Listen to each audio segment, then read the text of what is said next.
So I'm back. I had to take a few weeks off recording for the podcast, not because I wanted to, not because I had to. I just had to stop for a couple of days just to let the adrenaline hype of it all just to settle down a little bit. The anxiety, awakening, or let me straighten things away. So ever since the 20th of May, one day after I had my IUD implanted, a copper IUD, I did it under the health plan from the same company whose my male co-workers used to shame me because I'm 37, I'm single, and I have no plans of having kids, and I don't have any kids. I don't really like kids. I've been an English teacher for at least 10 to 12 years, languages teacher in general, and I worked a bit with kids, but I was in my 20s, early 20s to early 30s. So my patience and tolerance level were amazingly high for my level of depression, anxiety, and stress. And patience. So I did a fucking amazing job at, teaching those little fuckers, and going home and detaching and just never bringing work home. That was the only bright side of the whole fucking thing. It was that I didn't get to work at home after hours, so I could do that. But the last teaching job I had, I was fired too.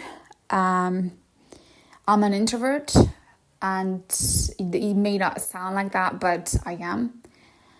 I'm not shy, which is that people assume that I am an extrovert, but it's not true. I'm an introvert with very clear communication skills, high communication skills. And it doesn't matter if my picture is in my profile. I'm not hiding. I think that setting up a whole background scene and sitting down in an uncomfortable chair to entertain people by video with videos is just not my thing. I don't have time for that shit. And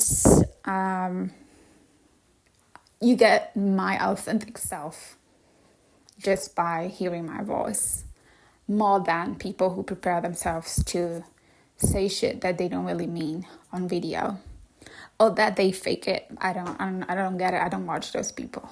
So basically, it's been since my late teens to now late 30s.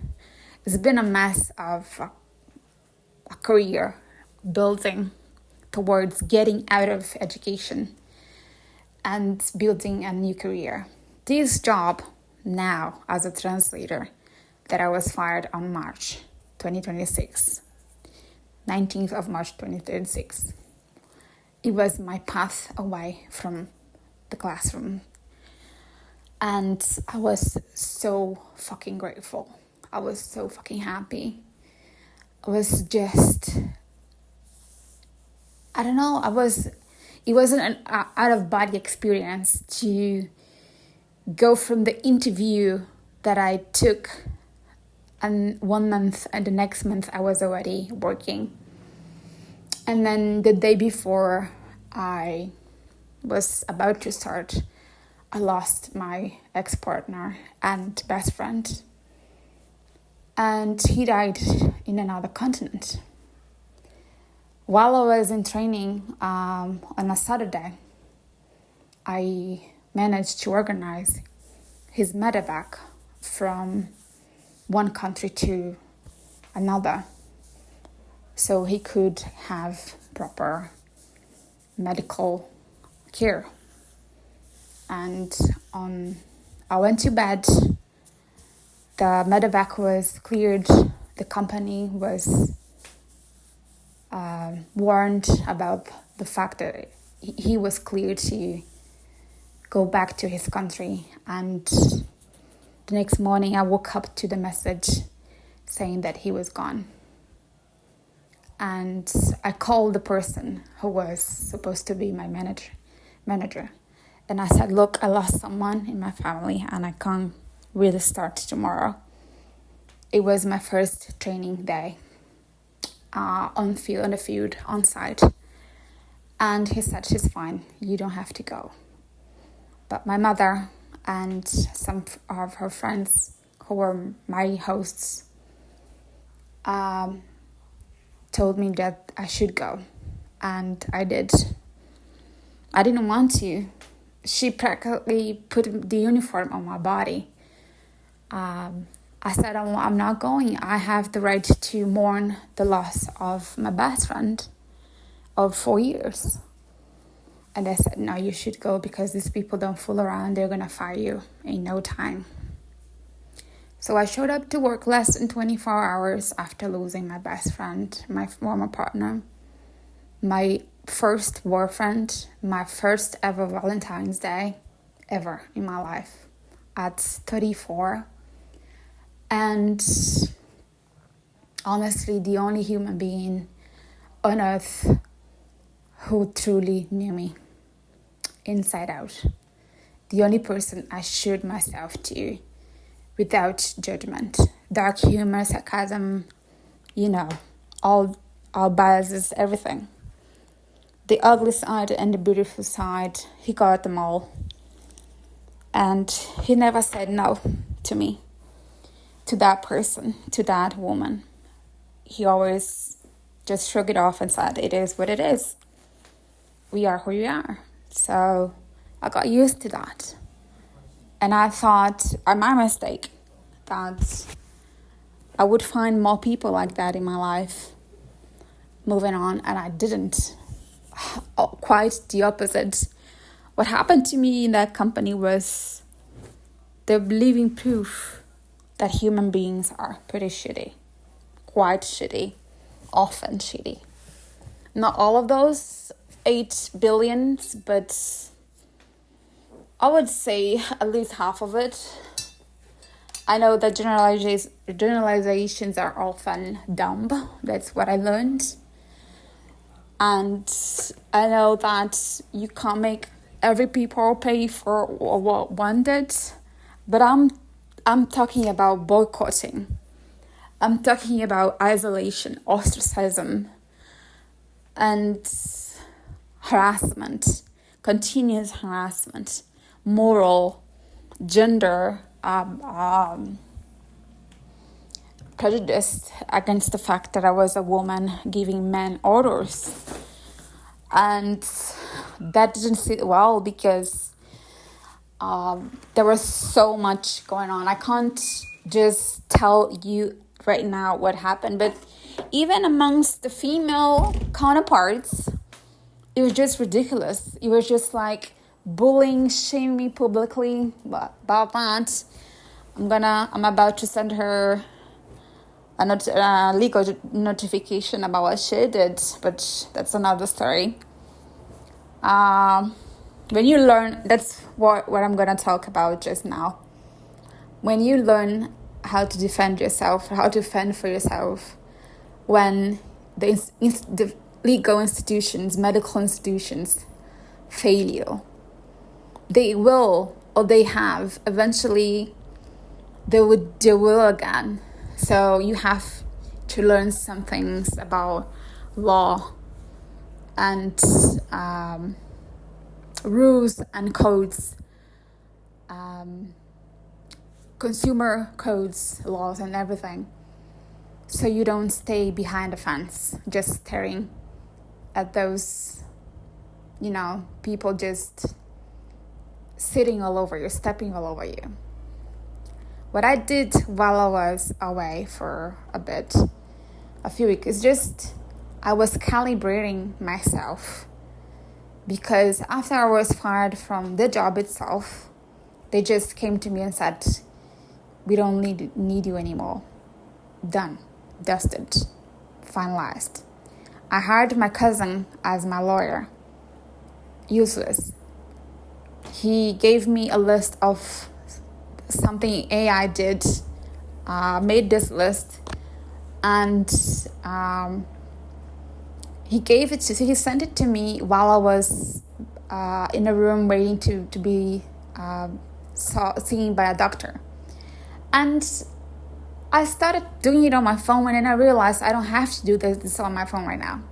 So I decided, look, I'm going to do this on my computer when I get home, which is 2 hours away from these doctors that I go to see every now and then. And he said, okay, no pressure. And it was about everything that I recently have been going through, which was mental health issues. I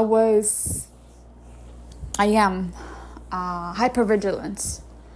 My brain does not let me rest. My body is sick and tired of being awake from 1 in the morning or 3 in the morning or 5 in the morning. It doesn't matter. I wake up, I can't sleep anymore, and my brain doesn't let me go to bed again. It doesn't stop working. Even now, after I took a break, but it doesn't stop. My brain associates resting with paralysis and laziness, being unpredictable. Being not productive, but being lazy and out of a job, and therefore incompetent or unwanted, misfit, and all the trauma that of a lifetime, it just resumes into this restlessness that my brain interprets as lack of productivity and laziness, and my anxiety spikes. It grows higher and higher and higher, and then I become it's just a rolling ball the snowball that makes me panic, and that's when things get a lot worse. Then I have to take a cold shower, head to toe cold shower, and reset my nervous system, the vagus nervous system, whatever, and vagus nerves. And yes, that's the thing. So I said, I'm going to do that at home. And it took me 2 weeks because I was reliving every single moment of those 3 months that I have been working there. And I used to just put the computer away because I couldn't go through what I've lived, my experiences there. So when I finally finished it, I sent him a message, look, I want you to file on Monday. This was 4 days before. And he said, look, I'm going to let you down because I'm going on an event in another state. And it's sort of a last minute trip. And I won't be able to file your process on Monday. And I was like, okay. So I blocked him. I blocked his secretary. I found another firm specialized in burnout. They took my case the next day. And then they started, asking for more documents. I shared over 200 documents with their firm's email account. They had access to my medical history, everything. And that's what I was doing, for myself. You find someone who is actually capable professionally of defending me. It was a wrongful termination. There was nothing that was doing that was, not based on something illegal. It was just a labor work case against a wrongful termination. Because I had a medical leave that day. They couldn't have fired me. They were supposed to rehire me. And according to my country's law, I could have been reinstalled, and stationed for 12 months without the possibility of being fired again. And that did not happen because a month later, I found out, by the way, that the event that my cousin went to was a self-help and self-development event. He's a tall, like 6'7", tall, blonde, blue-eyed guy, young guy. He's middle 20s. He thinks the world evolves around his beauty and the fact that he's a lawyer. It's not, honey, and I'll prove that. He's still blocked, and he's gonna remain blocked for the rest of my life, because there's no turning back, going back to old people, old ways. From now on, from the March 19 on, is just moving forward. And there's no looking back.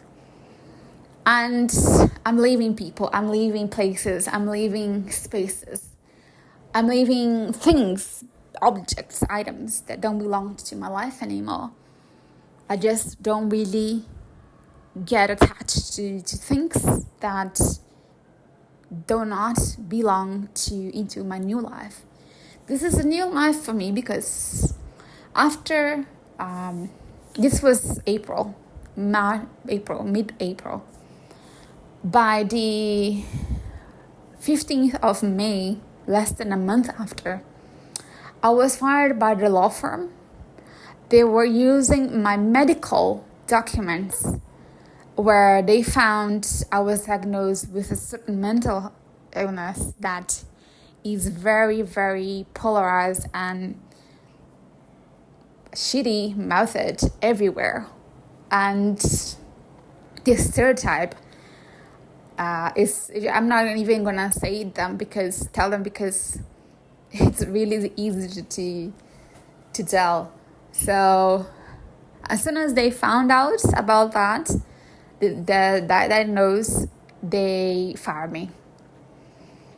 There's no shame, and they were very explicit and about that.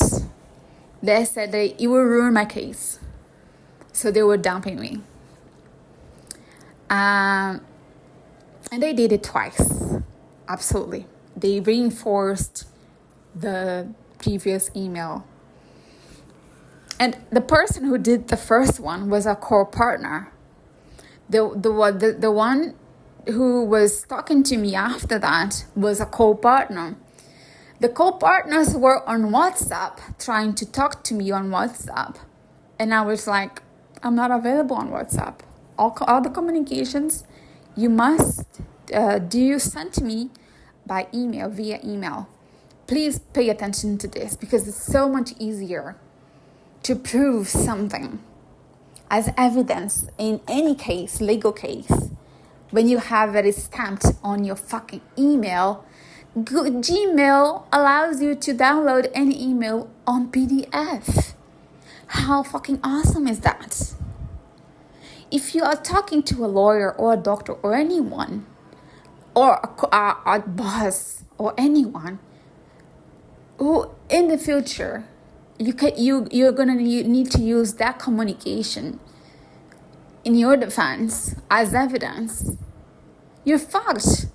Because you're gonna spend a lot of money just to verify that the screenshots that you're gonna spend hours taking and not editing are true, are not edited or false. So, yes, do not talk to people involved with work, like lawyers and managers at work or HR, whatever. Back off social media and WhatsApp. Communication, work, professional communication is done by email. And that's it. Shut it. Accept it and move on. You need evidence for your future, lawsuit. Do it. Stop it. Cut it off. Just do it. Trust me. You're gonna thank me later. So that happened. I will file a complaint against the ethics committee, lawyers ethics committee, but not today. I'm not in physical conditions to do that. The second thing that happened in May was that I scheduled 11 sessions with a psychologist, so I could prove to the government for requesting that social benefits that I was having psychologist and psychiatrist, mental health assessment and treatment. And he was just an asshole. And I'm simplifying because it would take me years to describe the motherfucker. He was a unilateral thinker. The person who sees only black and white.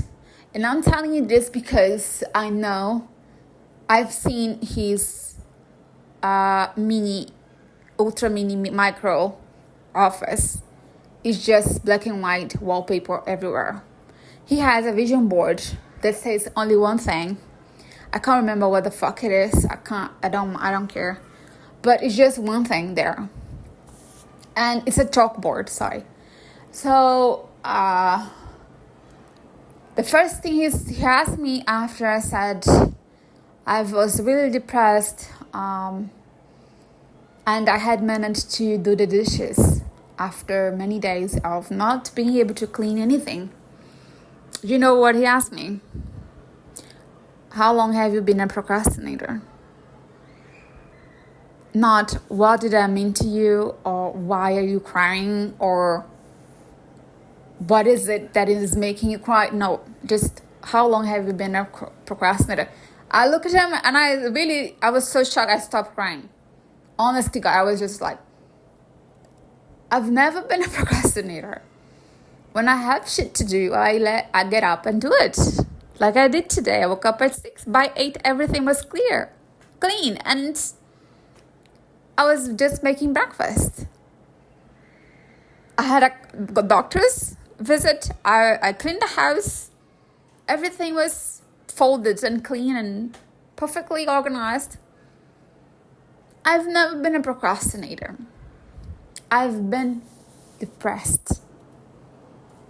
And the idiot said online that he has over 18 years of experience with people, adults with generalized anxiety disorder. Okay, I can't believe he says that to people. And that's it. After that, he canceled. I asked him for a document so I could bring my cat with me on my doctor's visit to the other city. And he blocked out. He freaked out totally. He just went mental. I'm saying mental because he went to talk to the director board of the health plans director board to ask if he could do that, just to clean himself out of the responsibility. I mean, what is wrong with people? What is wrong with people who are supposed to help other people? I had to go through several psychiatrists until a girl, a doctor, a woman. I was in the middle of the conversation. She was like, whatever, what do you want? I said, I want a document to showcase that, to prove that my cat is my emotional support. And she was all right and just sent it to me. Just like really basic, not at all detailed like I wanted it to be. But she did it. I have it. And he didn't. He just refused to see me again. The second time, he canceled. The third time, he blocked me. I did complain with the ethics committee, and I have full plans on moving on the complaint to the next level. It's already under assessment by the director's board, the president, because all the complaints, I guess, mental health professionals in my region, they go specifically to the president of the committee. So I know that the president is aware. It's been about 2 or 3 weeks already. So I have to keep it moving. But like I said, I'm taking my time now. I was moving on. I was on automatic. Honestly, I wasn't really thinking about what my body was telling me. Not because I didn't notice, but because I didn't want to.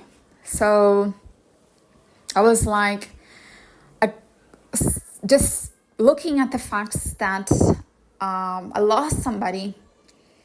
Less than 20 hours later, I was training on site, pretending that nothing happened, and having to deal with the communication channels, groups on WhatsApp, all the etiquette, all the protocols of getting involved with these people, adjusting. I didn't adjust well. It's on my burnout document. I had an adjustment issue, huge issue, because I didn't fit in. I didn't, and I never will. I'll never fit in a place that I don't belong to. For me, now it's a boundary. If after 3 months I don't get along with shit, the work, the job, the people, the ambient, the schedule, the hours, the salary, done. Get out. Get out. Don't push it too hard. Don't break yourself for nothing. Trust me. After 6 months, what did I get? Let's put it on the table. The good side is, I was fired by my company. I was fired by my psychologist. I was fired by my law firm.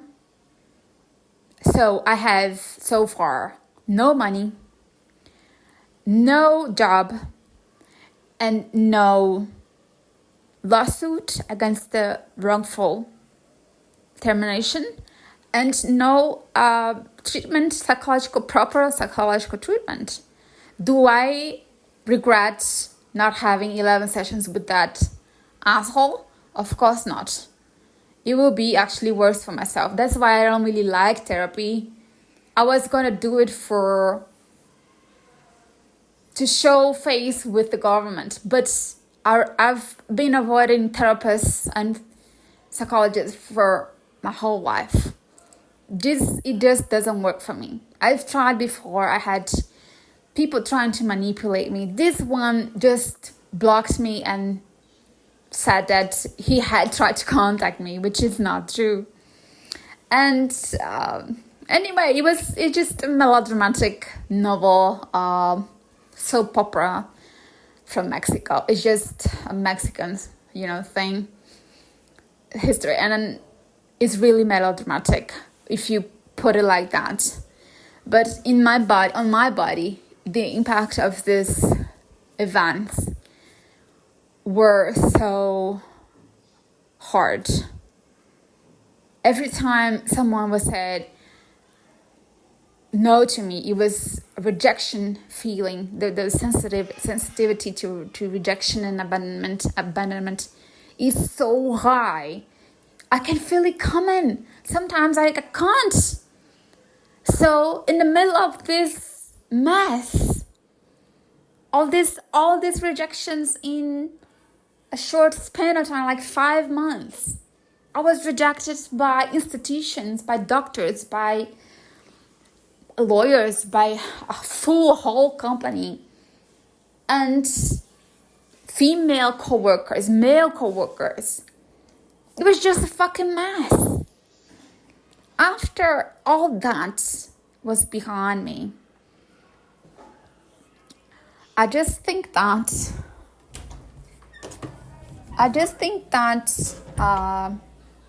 some things were improving in a way that I learned so much.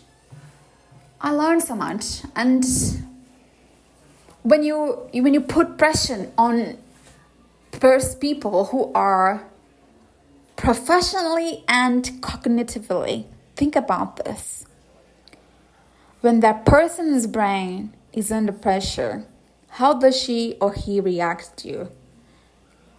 How does she react to that pressure? Think about it. So lawyers and doctors are people who are used to being command.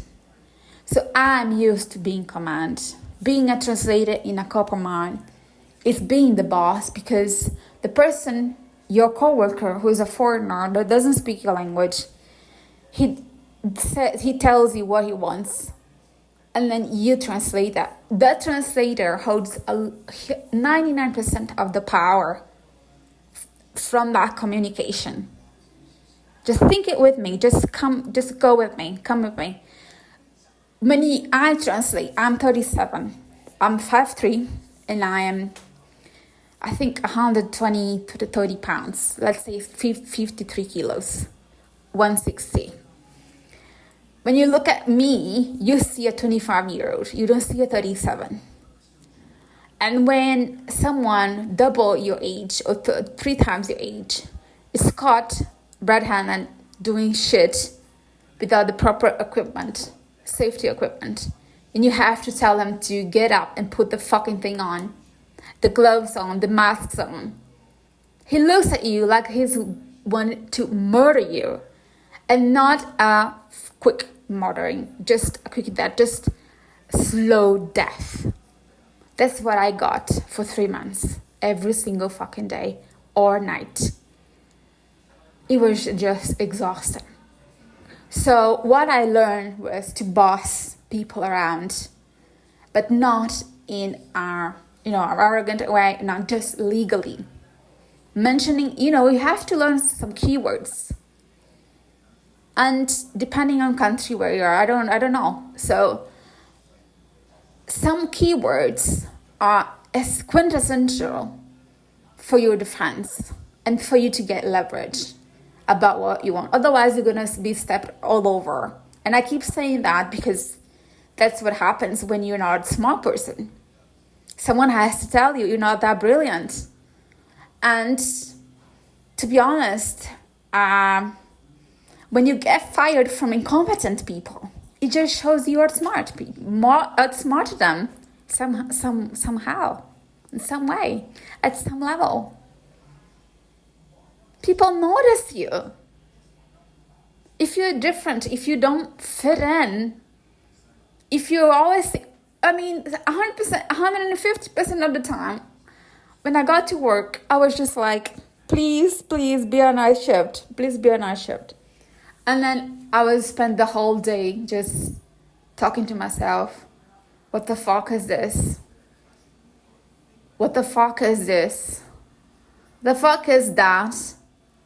What the fuck is going on? Why am I here?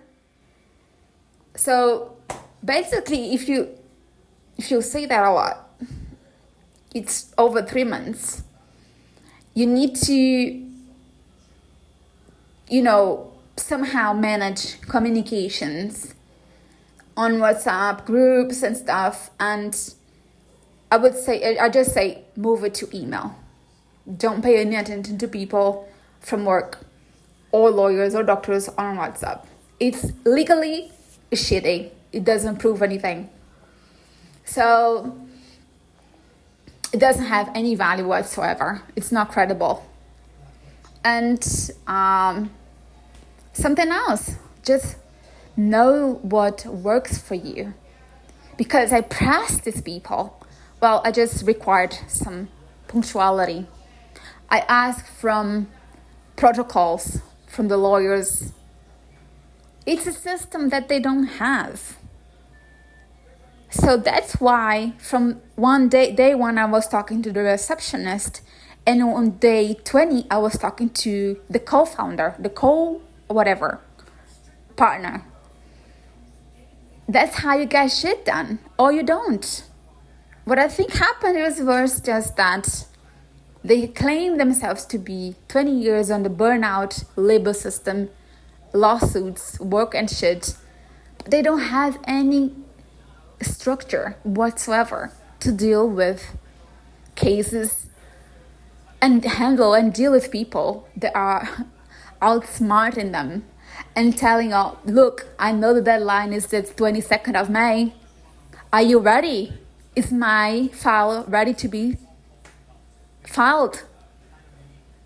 So when you put things in perspective to people, you tell them exactly what they say, but you use their words, their lingo.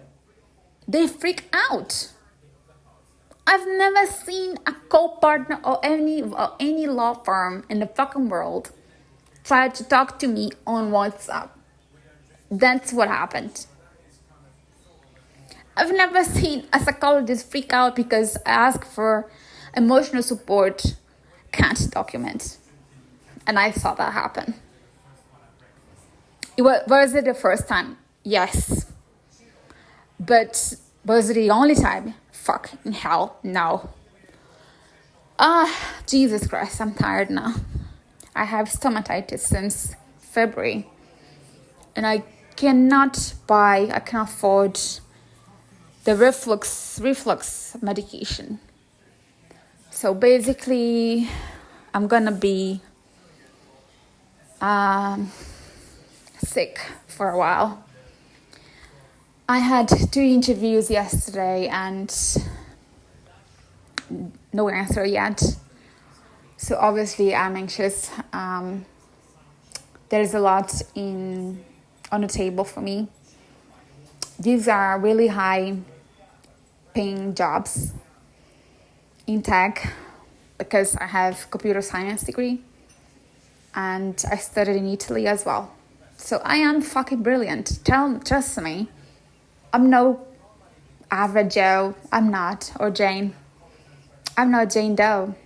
I'm not. I'm just someone who is learning throughout the process how to handle, first of all, myself, regulate my system, ground myself, listen to my body, and actually respect when it's talking to you. Because I was hospitalized twice in this period during the end of from the end of April to mid-May. I was hospitalized twice. It's just my body screaming, I can't take it anymore, stop. So it is really hard. Meanwhile, I was on Hinge, Tinder. I've met some guys. I was almost raped once. And honestly, either ended up, one of them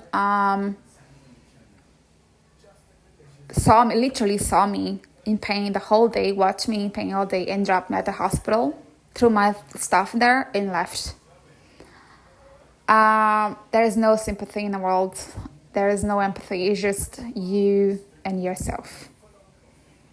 I think that listening to your body and cherishing your body and your system, nervous system. Please pay attention to your nervous system and your mental health. It doesn't mean I'm telling you to go to see a psychologist. No, I'm not gonna do that. But go to see a psychiatrist. They're better equipped at the brain, in brain studies, than psychologists are. All right? There's no theory, no philosopher, no fucking theory of any kind with a psychiatrist. It's your brain, your chemicals in your neurons, and what must be done to regulate your system, your nervous system, your anxiety, your depression. That's the only doctor, apart from my otorrino, which is otorrino takes care of my reflux and my stomatitis. He's the best. But the other ones, you need to figure out what you can take from every person. Not to manipulate them, but just to benefit yourself. Not everybody is equipped 100% with every skill that you need. So the same is with doctors. My gynecologist is great at physically examining me and telling me what's going on. But he's nasty with prescriptions. He just prescribed to me a very addictive painkiller that another doctor told me to cut it off. Don't buy it because it's expensive and you're gonna get addicted. So yeah, he's great at one thing and not so good at the other thing. But that's how people are. And that's one thing that I learned. You just need to fucking open your eyes and ears, because some people, other than being very professional and good at what they do in one hand, they are the ones who are looking out for what you have, your weaknesses, to put you down, to cut you off and fight you. And that's what happened to me. I showed too much of my brilliance, not by showing off, just by being my fucking self. And look at what we got me. I have paresthesia in my legs since January. I couldn't walk up and down stairs. And I had to talk to the most respected person on the field, on site, just to let me go and work from the office. I still have it. It's been 5 months. I still have it. It's a neurological thing. I can't afford the exam, the physical test that it takes to get a diagnosis about what it is that it's causing this paresthesia, this numbness. And it's spreading to my stomach, to my abdominal area and my back. So it's getting worse with time, over time. And anyway, I'm still able to reason and think about things clearly. So let's talk about what I discussed here today. I told you that to keep your communications channels for work and for legal matters on email, via email. I told you to learn their language. You must understand how people think. It's not difficult. If you have the minimal 2% of brain and look for what is a master prompt, you will develop yourself a master prompt for everything differently, in separate cases, in separate files, and deal with different people from different backgrounds in different manners. You can't treat people equally because people are different. That's it. That's the most stupid thing I've ever heard. Everybody's the same. It's not. Everybody's different. You have to treat everybody the same. No, you don't. Everybody's different. Some people like being kissed and hugged when they introduce to other people. I can't stand the thought of it. Stay the fuck away from me. Just give me your hands and I'll wash it later. And I'm from South America, so I was not supposed to be that way. And I am. So don't assume that people's behavior, you have to live them, you have to watch them and study them and research those kind of quirks that everybody has. There are the telltales, that's the signs that's gonna tell what kind of person you're dealing with. If I knew what kind of person my boss was, I had 2 bosses. This is the end of it, the episode, I promise. If I knew what kind of bosses I had, the first one that I met, I called him boss. He was all about me and just, how are you? He was the one I called when my best friend passed away. And he was like, well, how are you doing? Are you better? Are you improving? Do you need anything? I just think you should call me when you feel lonely. He was the one who assisted me, took me to the hospital when I had my first procedure episode in January, the end of January. He came home, he made tea to me, he took me in. It was a father favor that he did. He acted like I was his own daughter. And that's brilliant, but it's not effective at work. Because he was all about promises. He's the kind of guy who agrees with everything you say, just to make you happy. But he doesn't have the balls of following through anything he says. So the other one, the one who fired me, was the insecure one. It was the shaky one, the shy one. He was the kind of guy that, you wouldn't say he would fire anyone at any point for whatever reason, just because. No, he was the guy who came to me, who interviewed me, congratulated me on my silly English, because it's not my native language, it's my second language. But he couldn't look me in the eyes. He couldn't stare in my eyes directly. He kept his head down on our first meeting, our encounter. And